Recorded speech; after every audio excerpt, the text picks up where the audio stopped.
So first thing is concept should be clear, and then you should start with numericals. So if your concepts are not clear and if you're starting with numericals, right? So that won't work. So I would prefer this. So what was your strategy to make your concepts clear? So first thing is like listening the classes properly, and then whatever the teachers are giving the problems, right, and solving by my own, like not seeing the teacher solution. First I'd solve by myself and then see the solution of the teacher.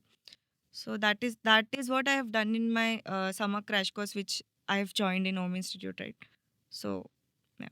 So just to specify the students that since she is not a pass out, she's a college going student, and she joined Home Institute after completing a third year. Okay, so 2 months of semester break usually people will have. Okay, and it's student choice to how to utilize that 2 months. But she decided that entire 2 months, I think each and every day you just attended the offline class every day 7 to 8 hours.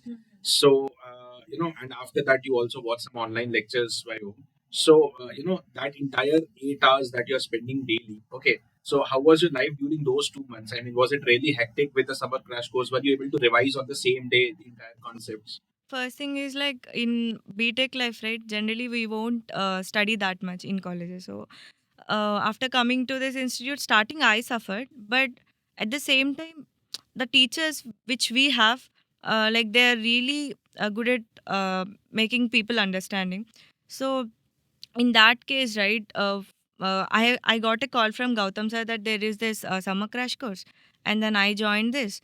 And later on, I realized like sir have challenged me. You come and see this. You're going to complete the entire five vast subjects. So yeah, that challenge have been successfully implemented by you people, and you've completed all five subjects which I wanted, because because I started with vast subjects, right, and later on I can easily complete my easier subjects.